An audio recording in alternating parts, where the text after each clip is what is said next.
Hey everyone, we are at the Prosper Show. I'm Sam Merriweather here with Chris Doody and Pat Yates at Quiet Light.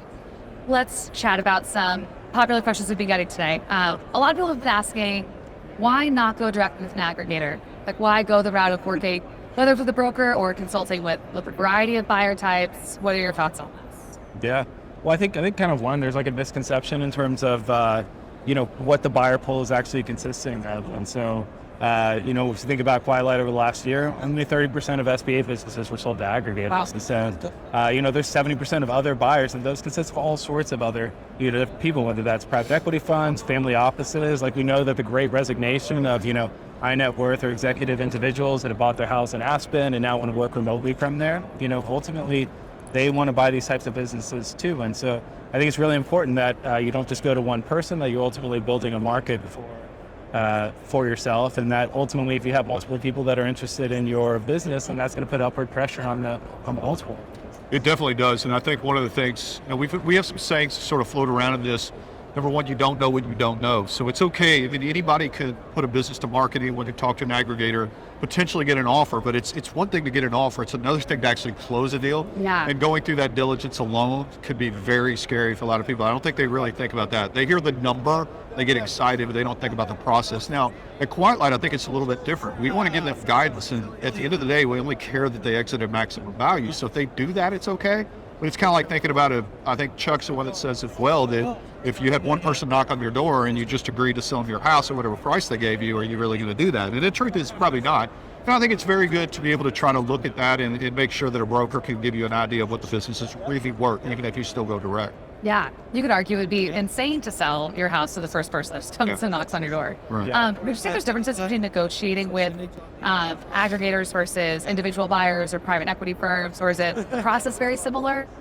Yeah, I mean, I think the process can be very similar. I'd say, one thing to add to what Pat was saying is that there's a little bit of a fear of okay, well, I've talked to an aggregator, they give me this great thing, and I don't want to get involved with a broker because they're just going to sell me on something else.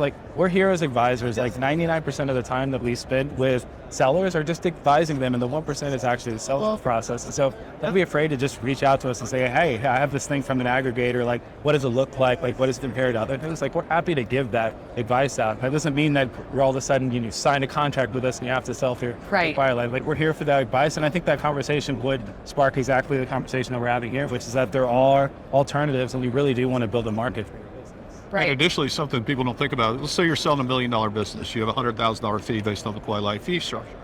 Some people say, well, you don't want to spend that $100,000. Well, you can spend it really quickly if you miss $30,000 or $35,000 of numbers on your P&Ls. Right. If you have a 4X multiple, you just lost $120,000 going directly to someone that you thought you would spend $100,000 on the broker. So I think that there isn't the overview that I would hope people would take is seek advice first, even if you still go direct, because there's nothing else that's going to give you actionable questions. And we're not so greedy at Quiet Light that we don't want you to be successful even if you went direct. So I do think there are some people out there that give you the right multiples, but I know that there are people out there that miss things because they take the first price someone will tell them. Right.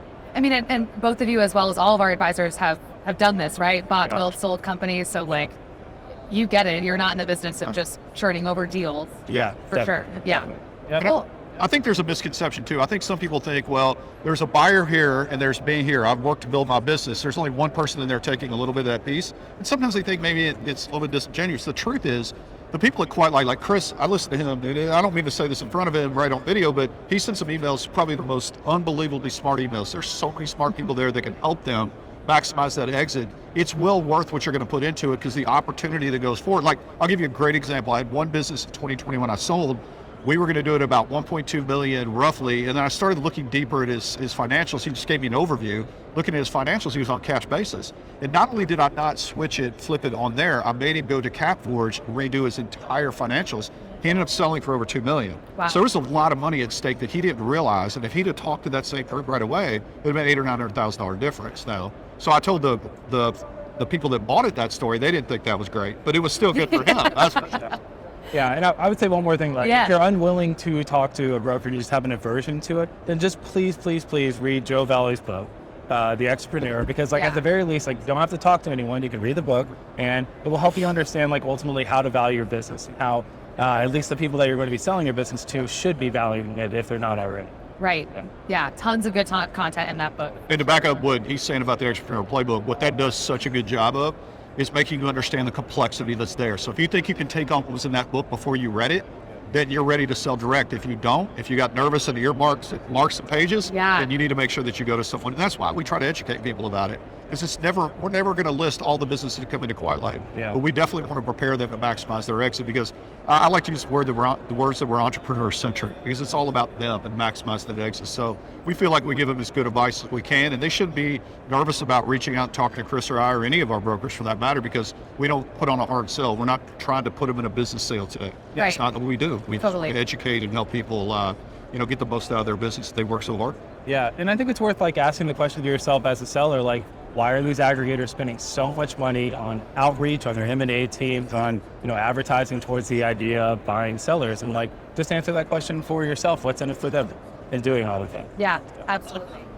Amazing. This was super helpful. Thank you guys so much for joining us. Absolutely. Yeah. We'll see you next time.